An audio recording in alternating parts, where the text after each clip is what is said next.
Update ಪಡ್ಕೊಳ್ಳೋಣ. ನಮ್ಮ ಪ್ರತಿನಿಧಿ Mylari ಪಟಾತ್ live connect ಆಗಿದ್ದಾರೆ. ಮೈಲಾರಿ, ಶಿವಾನಂದ್ ಪಾಟೀಲ್ ಅವರು ಅಂತೂ ಇಂತೂ ಬಾಗಲಕೋಟೆನಲ್ಲೇ ಅಷ್ಟೆಲ್ಲ ಪ್ರತಿಭಟನೆ ನಡೀತಾ ಇದ್ರು ಕೂಡ ನಿನ್ನೆ ರೈತರನ್ನ ಮಾತನಾಡಿಸುವಂತ ಒಂದು ಸಂದರ್ಭ ಒದಗಿ ಬಂತು ಅವ್ರಿಗೆ. ಕೊನೆಗೂ ಮುಖ್ಯಮಂತ್ರಿಗಳ ಆದೇಶದ ಮೇರೆಗೆ ಅಲ್ಲಿಗೆ ಬರಬೇಕಾಯ್ತು. ಸಕ್ಕರೆ ಸಚಿವರ ವಿರುದ್ಧ ರೈತರು ಕೂಡ ಸಾಕಷ್ಟು ಆಕ್ರೋಶ ವ್ಯಕ್ತಪಡಿಸಿದ್ರು. ಸೊ ಕೊನೆಗೆ ಆ ವಿಚಾರ ಏನಾಯ್ತು? ಈಗ ಶಿವಾನಂದ ಪಾಟೀಲ್ರು ಮತ್ತು ರೈತರ ನಡುವೆ ಏನ್ ಮಾತುಕತೆ ನಡೀತು? ಮತ್ತು ಇವತ್ತು ಏನು ಸಭೆ ನಡೆಯಲಿದೆಯಲ್ಲ, ಈಗ 11 ಗಂಟೆಗೆ ಸಭೆ ಇದೆ, ಇಲ್ಲಿ ಮುಖ್ಯಮಂತ್ರಿಗಳು ಕರೆದಿರುವಂತ ಸಭೆ. ಅಲ್ಲಿ ಸಕ್ಕರೆ ಕಾರ್ಖಾನೆ ಮಾಲೀಕರು ಬರ್ತಾರೆ, ರೈತರು ಬರ್ತಾರೆ, ಎಲ್ಲಾ ಪಕ್ಷಗಳ ರಾಜಕಾರಣಿಗಳು ಬರ್ತಾರೆ. ಒಂದ್ ವೇಳೆ ಸಭೆಯಲ್ಲಿ ಒಮ್ಮತ ಮೂಡದೆ ಹೋದರೆ, ಆ ಚಾನ್ಸೇ ಹೆಚ್ಚಾಗಿ ಕಾಣ್ತಾ ಇದೆ. ಎನಿವೆ, ಒಮ್ಮತ ಮೂಡದೆ ಹೋದರೆ ರೈತರು ಮುಂದೆ ಏನ್ ಮಾಡ್ತಾರೆ, ಏನಿದೆ ಪರಿಸ್ಥಿತಿ? ಮೈಲಾರಿ.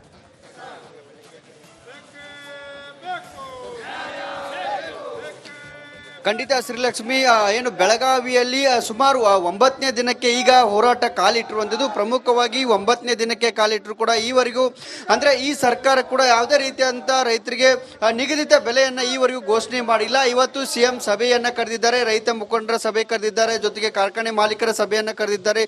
ಸರಣಿ ಸಭೆಯನ್ನು ಕೂಡ ಈಗ CM ಸಿದ್ದರಾಮಯ್ಯನವರು ಈಗ ಕರೆದಿರುವಂಥದ್ದು. ಪ್ರಮುಖವಾಗಿ ಗಮನಿಸಬಹುದು, ಬೆಳಗಾವಿಯಲ್ಲಿಯೂ ಕೂಡ ಕರ್ನಾಟಕ ರಕ್ಷಣಾ ವೇದಿಕೆ ಕಾರ್ಯಕರ್ತರು ಒಂದು ಪ್ರತಿಭಟನೆ ಕೂಡ ಕರೆ ಕೊಟ್ಟಿದ್ರು. ನಾವು ಬೆಳಗಾವಿ ಬಂದ್ ಅನ್ನ ಮಾಡಲೇತೇವೆ ಅನ್ನೋ ನಿಟ್ಟಿನಲ್ಲಿ ಬಂದ್ಗೆ ಕರೆ ಕೊಟ್ಟಿದ್ರು. ಆದ್ರೆ ಬಂದ್ಗೆ ನಿರಸ ಪ್ರತಿಕ್ರಿಯೆ ಕೂಡ ವ್ಯಕ್ತ ಆಗಿತ್ತು. ಆದ್ರೆ ಈವರೆಗೂ ಯಥಾಸ್ಥಿತಿಯಲ್ಲಿ ಬೆಳಗಾವಿಯಲ್ಲಿ ಎಲ್ಲ ಬಸ್ಗಳಿರ್ಬೋದು, ಅಂಗಡಿ ಮುಂಗಟ್ಟುಗಳು ಕೂಡ ಎಲ್ಲ ರೀತಿಯಾದಂತ ಏನು ಯಥಾಸ್ಥಿತಿಯಲ್ಲಿ ಬೆಳಗಾವಿ ನಗರ ಇರುವಂತದ್ದು. ಆದ್ರೆ ಬಂದ್ಗೆ ಬರೇ ಕರೆ ಅಂತ ಕೊಟ್ಟಿರುವಂತ ಕರ್ನಾಟಕ ಶಿವರಾಮೇಗೌಡ ಬಣದವರು ಈಗ ಸದ್ಯ ಪ್ರತಿಭಟನೆಗೆ ಕೂಡ ಮಾಡ್ತಿರುವಂತದ್ದು. ಬಂದ್ ಆಗತ್ತೆ, ನಾವು ಬಂದ್ ಮಾಡ್ತೀವಿ ಅನ್ನೋ ನಿಟ್ಟಿನಲ್ಲಿ ಕೂಡ ಈಗ ಹೇಳ್ತಿರುವಂತದ್ದು. ಪ್ರಮುಖವಾಗಿ ಗುರ್ಲಾಪುರದಲ್ಲಿ ಕಳೆದ 9 ದಿನಗಳಿಂದ ಕೂಡ ನಿರಂತರವಾಗಿ ಪ್ರತಿಭಟನೆ ಆಗ್ತಿರುವಂಥದ್ದು. ಪ್ರತಿಭಟನೆ ಆದಂತಹ ಸಂದರ್ಭದಲ್ಲಿ 8ನೇ ದಿನಕ್ಕೆ ಏನು ಸಕ್ಕರೆ ಸಚಿವರಾಗಿರುವಂತಹ ಏನು ಶಿವಾನಂದ್ ಪಾಟೀಲ್ ಅವರು ಭೇಟಿ ನೀಡಿದ್ರು, ರೈತರನ್ನ ಮನವೊಲಿಸಲು ಏನು ಕೆಲಸವನ್ನ ಮಾಡಿದ್ರು. ಆದರೆ ರೈತರು ಅವರಿಗೆ ಸ್ಪಷ್ಟವಾಗಿ ಹೇಳಿದ್ದಾರೆ, ನಾವು ಯಾವುದೇ ಕಾರಣಕ್ಕೂ ಬೆಂಗಳೂರಿಗೆ ಬರೋದಿಲ್ಲ, ಬೆಂಗಳೂರಿಗೆ ಬಂದು ನಿಮ್ಮ ಜೊತೆಗೆ ಸಭೆಯಲ್ಲಿ ಭಾಗಿಯಾಗೋದಿಲ್ಲ. ನೀವು ಒಂದು ನಿರ್ಧಾರವನ್ನ ತಿಳಿಸಿ, ಆ ಒಂದು ನಿರ್ಧಾರ ನಮಗೆ ಸಹಮತ ಆದರೆ ನಾವು ಪ್ರತಿಭಟನೆ ಕೈ ಬಿಡ್ತೇವೆ, ಇಲ್ಲ ಆದರೆ ನಾಳೆ ಸಂಜೆವರೆಗೂ ನಾವು ಈ ಒಂದು ನಿರ್ಧಾರಕ್ಕಾಗಿ ಕಾಯ್ತೇವೆ. ಒಂದು ವೇಳೆ ನಮ್ಮ ನಿರ್ಧಾರ ಏನು ಸರ್ಕಾರದ ನಿರ್ಧಾರ ನಮಗೆ ಸಹಮತ ಆದರೆ ಏನು ಈ ನಾವು ರೈತರ ಏನು ಪ್ರತಿಭಟನೆಯನ್ನು ಹಿಂಪಡೆದುಕೊಳ್ತೇವೆ. ಆದರೆ ಪ್ರಮುಖವಾಗಿ ನಾವು ಯಾವುದೇ ಕಾರಣಕ್ಕೂ ಸರ್ಕಾರದಿಂದ ಸಹಮತ ಬರದೇ ಇದ್ರೆ ರಾಷ್ಟ್ರೀಯ ಹೆದ್ದಾರಿ ರಾಜ್ಯಾದ್ಯಂತ ತಡಿತೇವೆ ಅನ್ನೋ ಒಂದು ಮಾತನ್ನು ಕೂಡ ಈಗ ಹೇರುವಂಥದ್ದು. ಸದ್ಯ ಬೆಳಗಾವಿಯ ಸರ್ಕಿಟ್ ಹೌಸ್ನಲ್ಲಿ ವಿವಿಧ ಸಂಘಟನೆಗಳು ಜೊತೆಗೆ ಏನು ರೈತ ಪರ ಸಂಘಟನೆ ಮತ್ತು ಜೊತೆ ಕರವೇ ಕಾರ್ಯಕರ್ತರು ಪ್ರತಿಭಟನೆ ಮಾಡ್ತಿದ್ದಾರೆ. ಯಾವ ರೀತಿ ಪ್ರತಿಭಟನೆ ಇರುತ್ತೆ ಇವತ್ತು ಅನ್ನೋದನ್ನ ಕೂಡ ಅವ್ರನ್ನೇ ಕೇಳ್ತೀನಿ. ಸರ್, ಇವತ್ತು 9ನೇ ದಿನಕ್ಕೆ ಕಾಲಿಟ್ಟಿರುವಂಥದ್ದು, ಇವತ್ತು CM ಸಭೆ ಮಾಡ್ತಿದ್ದಾರೆ, ಜೊತೆಗೆ ಏನೆಲ್ಲ ಇವತ್ತು ಪ್ರತಿಭಟನೆ ಇರುತ್ತೆ? ಸರ್, ನಮ್ಮದು ಇವತ್ತಿನ ಪ್ರತಿಭಟನೆ ನಿನ್ನೆ ಕರೆದ ಸಕ್ಕರೆ ಮಂತ್ರಿ ಬರದೇ ಹೋಗಿದ್ರು, ಅಂದರೆ ಕ್ರಾಂತಿಕಾರಿ ಅಂತ ಪ್ರತಿಭಟನೆ ಇತ್ತು. ಆದರೂ ಅವ್ರು ನಿನ್ನೆ ಮತ್ತೆ ಒಂದಷ್ಟು ಗಡುವು ತಗೊಂಡು ಹೋಗಿದ್ದಾರೆ. ಆದರೆ ಇವತ್ತು ನಾವು ಬೆಳಗಾವಿ ಸಂಪೂರ್ಣ ಬಂದ್ಗೆ ಕರೆ ಕೊಟ್ಟಿದ್ದೀವಿ. ಸಂಪೂರ್ಣ ಸ್ವಯಂ ಪ್ರೇರಿತವಾಗಿ ಅವ್ರು ಬಂದ್ ಮಾಡಬೇಕು ಮತ್ತು ನಾವೆಲ್ಲ ವಿವಿಧ ಸಂಘಟನೆಯವರು ಕೂಡಿ ಬಂದ್ ಮಾಡ್ತೀವಿ. ಮಾನ್ಯ ಮುಖ್ಯಮಂತ್ರಿಯವರು ಹೇಳ್ತಾರೆ, ಉಸ್ತುವಾರಿ ಮಂತ್ರಿಯವ್ರಿಗೆ ಹೇಳಿದ್ದೀನಿ, ಸಕ್ಕರೆ ಮಂತ್ರಿಯವ್ರಿಗೆ ಹೇಳಿದ್ದೀನಿ, ಅವರೇ ಅದನ್ನು ಬಗೆಹರಿಸ್ತಾರೆ ಅಂತ ಅವ್ರು ಹೇಳ್ತಾರೆ. ಇವ್ರು ಹೇಳ್ತಾರೆ, DC ಅವ್ರಿಗೆ ಹೇಳಿದ್ದೀನಿ, DC ಅವ್ರು ಬಗೆಹರಿಸ್ತಾರೆ ಅಂತ ಇವ್ರು ಹೇಳ್ತಾರೆ. ಅದಕ್ಕಾಗಿ ಇಂಥ ಉಡಾಪಿ ಮಾತನ್ನು ಬಿಡ್ರಿ, ಬೈಲ್ಗೆ ಬರ್ರಿ, ರೋಡ್ ಮೇಲೆ ಬರ್ರಿ, ರೈತರ ಪರ ನಿಲ್ರಿ. ರೈತರು ಬಂದು ಏನು ಕಾಲು ಬೀಳ್ತಿರಲ್ಲ ಓಟ್ ಹಾಕುವಾಗ ಅದನ್ನು ಮರಿಬೇಡ್ರಿ. ನಿಮಗೇನು ಕಾಲು ಭಾಳ ಉಳಿದಿಲ್ಲ, ಇನ್ನು ಭಾಳ ಸಮೀಪ ಐತಿ. ಮಾನ್ಯ ಮುಖ್ಯಮಂತ್ರಿಗಳು ಒಂದು ಮಾತು ಹೇಳಕ್ಕೆ ಇಷ್ಟಪಡ್ತೀನಿ ನಾನು. ನೀವೇನು ಯೋಜನೆಗಳು 5 ಗ್ಯಾರಂಟಿ ಕೊಟ್ಟಿದ್ದಿರಲ್ಲ, ಇದು ಕಂಟಿನ್ಯೂ ಆಗಿ ಒಂದು ಗ್ಯಾರಂಟಿ ಕೊಡ್ರಿ. ಏನು ಕೊಡ್ತೀರಿ ಅಂದ್ರೆ, ಏನು ನಮಗೆ ರಾಜ್ಯ ಸರ್ಕಾರಕ್ಕೆ ನೀವು ಟ್ಯಾಕ್ಸ್ ತುಂಬ್ಕೋತೀರಿ, ಅದರೊಳಗೆ ಒಂದು 1000 ರೂಪಾಯಿ ಕೊಡ್ರಿ. ಏನು 3,500 ಕೊಡ್ತು ನಮ್ಮ ಬೇಡಿಕೆ ಐತಿ. ಅದನ್ನು ಬಿಟ್ಟು ನೀವು 3,200 ಕೊಡ್ತೀನೋ ಕಡಿಮೆ ಕೊಡ್ತೀನೋ ಅಂತೇಳಿ ನೀವು ಕೇಳತ್ತಿರಲ್ಲ. ಇದೆಲ್ಲ ಮಾಡಕ್ಕೆ ಹೋಗ್ಬೇಡ್ರಿ. ರೈತರ ಮೇಲೆ ಚಲ್ಲಾಟ ಮಾಡಿದಂಥ ಸರ್ಕಾರ ಯಾವ ಉಳಿದಿಲ್ಲ. ಅದಕ್ಕಾಗಿ ನೀವು ದಯವಿಟ್ಟು ನೀವು ಯಾರು ರೈತರೇ ಅಲ್ಲ ಅನ್ನೋ ಮಾತನ್ನ ಇಂಡಿ ಶಾಸಕರು ಹೇಳಿರುವಂಥದ್ದು, ಏನು ಹೇಳ್ತೀರಿ ಅವರಿಗೆ? ನೋಡ್ರಿ, ಮಾನ್ಯ ಇಂಡಿ ಶಾಸಕರೇ, ದಯವಿಟ್ಟು ನೀವು ಇಂಥ ಉಡಾಪಿ ಮಾತನ್ನು ನೀವು ವೈಯಕ್ತಿಕ ಪ್ರೆಸ್ಟೇಜ್ ಇಟ್ಕೊಂಡು ಮಾತಾಡಿರ್ಬೇಕು. ಆದ್ರೆ ರಾಜ್ಯದ ರೈತ ಕುಲಕ್ಕೆ ಇದು ಧಕ್ಕೆ ತರುವಂಥ ಮಾತೈತಿ, ರೈತ ಹೋರಾಟಗಾರರಿಗೆ ಧಕ್ಕೆ ತರುವಂಥ ಮಾತೈತಿ. ತತ್ಕ್ಷಣ ನೀನು ನಮ್ಮ ಕರ್ನಾಟಕ ರಾಜ್ಯದ ವಿವಿಧ ಸಂಘಟನೆಗಳಿಗೂ, ಕನ್ನಡ ಪರ ಸಂಘಟನೆಗಳಿಗೂ, ಎಲ್ಲ ಸಂಘಟನೆಗಳಿಗೂ ನೀವು ಕ್ಷಮೆ ಹಚ್ಚದೆ ಹೋದರೆ, ನೀನೇನಾದರ ಈ ಕಡೆ ಭಾಗಕ್ಕೆ ಬಂದಂದರೆ ನಿನ್ನ ಗಿರಾವ್ ಹಾಕಿ ರಿಪೇರಿ ಮಾಡುವಂಥ ಕೆಲಸ ಎಲ್ಲ ಸಂಘಟನೆಯವರು ಮಾಡ್ತಾರೆ ಅಂತ ಹೇಳಕ್ಕೆ ಬಯಸ್ತೀನಿ ನಾನು. ಯಾಕಂದ್ರೆ ಮಾತಿನಲ್ಲಿ ಹಿಡಿತಿರಲಿ, ಹೋರಾಟಗಾರ ಅಂದರೆ ಅದು ಏನಾಗಿರ್ತೈತೆ ಅಂದರೆ ಅವ್ರಿಗೆ ಗೊತ್ತು ಎಷ್ಟು ಕಷ್ಟ ಐತೆ ಅನ್ನೋದ. ನೀವು ಯಾರ್ದೋ ಒಂದು ವೈಯಕ್ತಿಕ ಪ್ರಶ್ನೆ ತೊಗೊಂಡು ಮಾತಾಡೋಂಥ ಸರಿಯಲ್ಲ, ಎಚ್ಚರಿಕೆ ಮಾತು ಹೇಳಕ್ಕೆ ನಿಮ್ಗೆ ಬಯಸ್ತೀನಿ.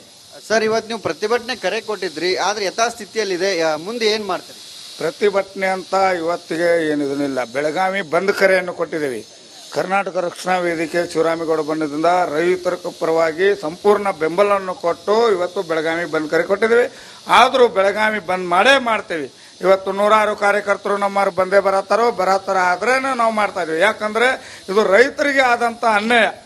ರೈತರಿಗೆ ಅಷ್ಟ ಅಂತಲ್ಲ, ಅದು ಬರೀ ಯಾರಂತಾರೋ ರೈತರಿಗೆ ಅಷ್ಟ ಅನ್ಯಾಯ ಆಗಿದೆ. ನಾವೆಲ್ಲ ನೋಡ್ಕೊಂಡು ಇಡೀ ಬೆಳಗಾವಿ ಜನತೆಗೆ ನಾನು ಹೇಳ್ತಾ ಇದ್ದೀನಿ, ಈ ರೈತರಿಗೆ ಆದಂತ ಅನ್ಯಾಯ ನೀವು ಎಲ್ಲರೂ ಧ್ವನಿ ಎತ್ಕೊಂಡು ಬೆಳಗಾವಿ ಸಂಪೂರ್ಣ ಬಂದ್ ಮಾಡ್ಕೊಂಡು ನಮ್ಮ ಜೊತೆಗೆ ನಿಂತ್ಕೋಬೇಕು. ಯಾಕಂದ್ರೆ ಸರ್ಕಾರ ಇದನ್ನ ಏನು ಟೈಮ್ ಕೊಟ್ಟಿದ್ದಾರೆ ಅಂತೇಳಿ ಅದು ರಾತ್ರಿ ನಮ್ಮ ಯಾರು ರೈತ ಸಂಘಟನೆಯವರು ಹತ್ತಿ ಕಡೆಯಿಂದಾರೋ ಏನೋ ಅದು ಹೆದ್ದಾರಿ ಬಂದ್ ಮಾಡೋದು ಅದನ್ನ ಹಿಂದೆ ಪಡಿಸಿದಾರೆ ಅಂತ ಹೇಳ್ತಾರೆ. ಹಿಂದೆ ಪಡೆಯುವಂತ ಮಾತೇ ಇಲ್ಲ. ಬೆಳಗಾವಿ ಬಂದ್ ಆಗೇ ಆಗುತ್ತೆ, ಬೆಳಗಾವಿ ಬಂದ್ ಮಾಡೇ ಮಾಡ್ತೇವೆ ಅನ್ನೋದು ನಾನು ಎಚ್ಚರಿಕೆಯನ್ನು ಕೊಡ್ತಾ ಇದ್ದೀನಿ. ಇದು ರೈತ ಹೋರಾಟಗಾರರು ಹೇಳ್ತಿರುವಂತದ್ದು. ಶ್ರೀಲಕ್ಷ್ಮಿ, ನಮ್ಮ ಜೊತೆಗೆ ಇನ್ನೂ ರೈತ ಹೋರಾಟಗಾರ ಇರುವಂತದ್ದು. ಸರ್, ನೀವು 9 ದಿನ ಆಯ್ತು ಹೋರಾಟ ಮಾಡಕತ್ತಿ. ಉಸ್ತುವಾರಿ ಸಚಿವರಾಗ್ಲಿ ಇಲ್ಲಿರುವಂತ ಸಚಿವರು ಯಾರು ಕೂಡ ಅದಕ್ಕೆ ಸ್ಪಂದಿಸ್ತಿಲ್ಲ, ಬೇರೆ ಸಚಿವರು ಬರ್ತಿದ್ದಾರೆ. ಇದು ನೋಡು, ಈಗ 9ನೇ ದಿವಸ ರೈತ ಬೀದಿ ಮ್ಯಾಗ ಕುಂತರು, ರಸ್ತೆ ಮ್ಯಾಗ ಕುಂತನು ಇದು ಹೋರಾಟ ಮಾಡಿ ಪಡ್ಕೊಳ್ಳೋಣ. ನಮ್ಮ ಪ್ರತಿನಿಧಿ ಮೈಲಾರಿ ಪಟಾತ್ ಲೈವ್ ಕನೆಕ್ಟ್ ಆಗಿದ್ದಾರೆ. ಮೈಲಾರಿ, ಶಿವಾನಂದ್ ಪಾಟೀಲ್ ಅವರು ಅಂತೂ ಇಂತೂ ಬಾಗಲಕೋಟೆನಲ್ಲೇ ಅಷ್ಟೆಲ್ಲ ಪ್ರತಿಭಟನೆ ನಡೀತಾ ಇದ್ರು ಕೂಡ ನಿನ್ನೆ ರೈತರನ್ನ ಮಾತನಾಡಿಸುವಂತ ಒಂದು ಸಂದರ್ಭ ಒದಗಿ ಬಂತು ಅವ್ರಿಗೆ. ಕೊನೆಗೂ ಮುಖ್ಯಮಂತ್ರಿಗಳ ಆದೇಶದ ಮೇರೆಗೆ ಅಲ್ಲಿಗೆ ಬರಬೇಕಾಯ್ತು. ಸಕ್ಕರೆ ಸಚಿವರ ವಿರುದ್ಧ ರೈತರು ಕೂಡ ಸಾಕಷ್ಟು ಆಕ್ರೋಶ ವ್ಯಕ್ತಪಡಿಸಿದ್ರು. ಸೊ ಕೊನೆಗೆ ಆ ವಿಚಾರ ಏನಾಯ್ತು? ಈಗ ಶಿವಾನಂದ ಪಾಟೀಲ್ರು ಮತ್ತು ರೈತರ ನಡುವೆ ಏನ್ ಮಾತುಕತೆ ನಡೀತು? ಮತ್ತು ಇವತ್ತು ಏನು ಸಭೆ ನಡೆಯಲಿದೆಯಲ್ಲ, ಈಗ 11 ಗಂಟೆಗೆ ಸಭೆ ಇದೆ, ಇಲ್ಲಿ ಮುಖ್ಯಮಂತ್ರಿಗಳು ಕರೆದಿರುವಂತ ಸಭೆ. ಅಲ್ಲಿ ಸಕ್ಕರೆ ಕಾರ್ಖಾನೆ ಮಾಲೀಕರು ಬರ್ತಾರೆ, ರೈತರು ಬರ್ತಾರೆ, ಎಲ್ಲಾ ಪಕ್ಷಗಳ ರಾಜಕಾರಣಿಗಳು ಬರ್ತಾರೆ. ಒಂದ್ ವೇಳೆ ಸಭೆಯಲ್ಲಿ ಒಮ್ಮತ ಮೂಡದೆ ಹೋದರೆ, ಆ ಚಾನ್ಸೇ ಹೆಚ್ಚಾಗಿ ಕಾಣ್ತಾ ಇದೆ. ಎನಿವೆ, ಒಮ್ಮತ ಮೂಡದೆ ಹೋದರೆ ರೈತರು ಮುಂದೆ ಏನ್ ಮಾಡ್ತಾರೆ, ಏನಿದೆ ಪರಿಸ್ಥಿತಿ? ಮೈಲಾರಿ.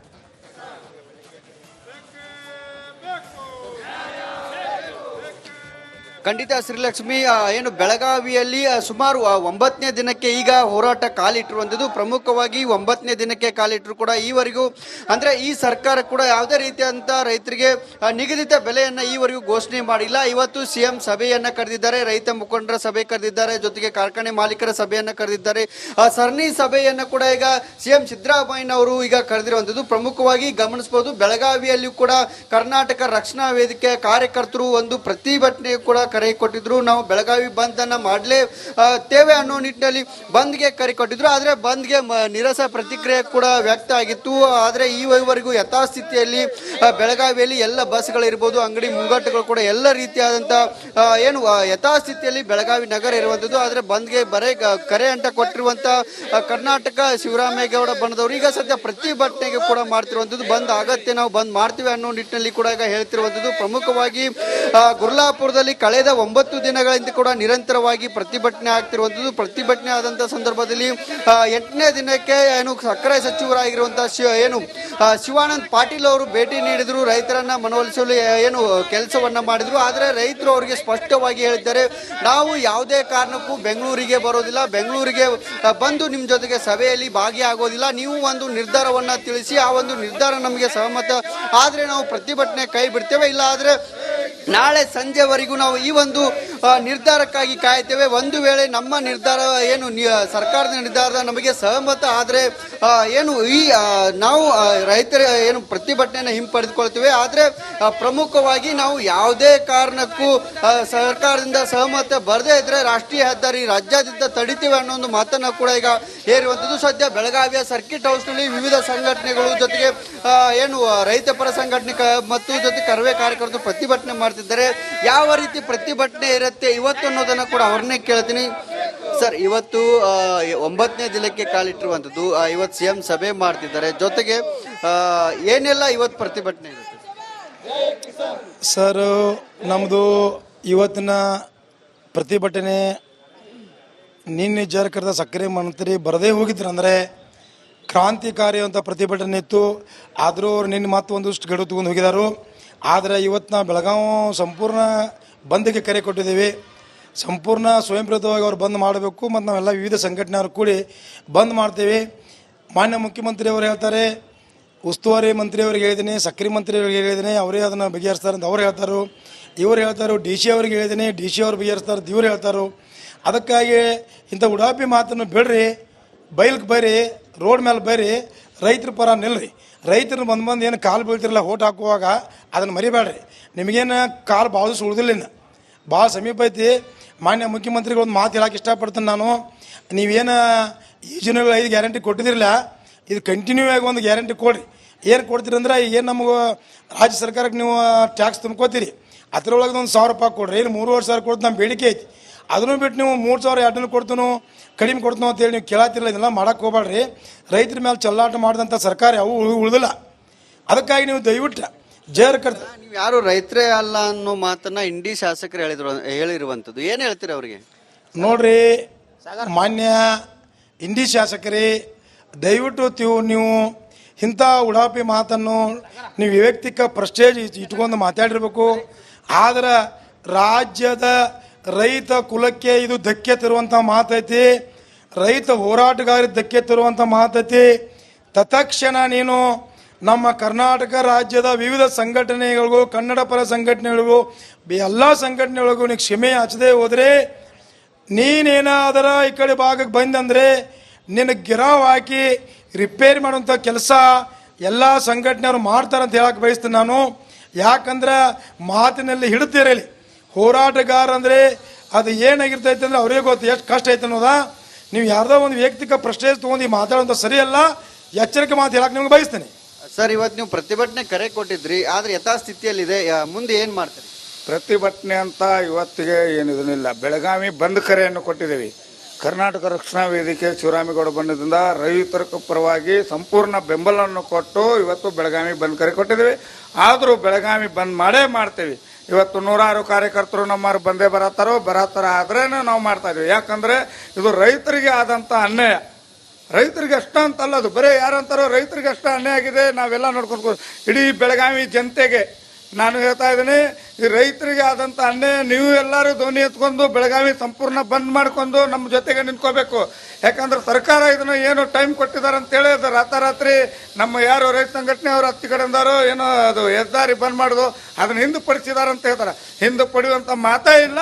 ಬೆಳಗಾವಿ ಬಂದ್ ಆಗೇ ಆಗುತ್ತೆ, ಬೆಳಗಾವಿ ಬಂದ್ ಮಾಡೇ ಮಾಡ್ತೇವೆ ಅನ್ನೋದು ನಾನು ಎಚ್ಚರಿಕೆಯನ್ನು ಕೊಡ್ತಾ ಇದ್ದೀನಿ. ಇದು ರೈತ ಹೋರಾಟಗಾರರು ಹೇಳ್ತಿರುವಂಥದ್ದು. ಶ್ರೀಲಕ್ಷ್ಮಿ, ನಮ್ಮ ಜೊತೆಗೆ ಇನ್ನೂ ರೈತ ಹೋರಾಟಗಾರ ಇರುವಂಥದ್ದು. ಸರ್, ನೀವು 9 ದಿನ ಆಯ್ತು ಹೋರಾಟ ಮಾಡಕತ್ತಿ. ಉಸ್ತುವಾರಿ ಸಚಿವರಾಗ್ಲಿ, ಇಲ್ಲಿರುವಂಥ ಸಚಿವರು ಯಾರು ಕೂಡ ಅದಕ್ಕೆ ಸ್ಪಂದಿಸ್ತಿಲ್ಲ, ಬೇರೆ ಸಚಿವರು ಬರ್ತಿದ್ದಾರೆ.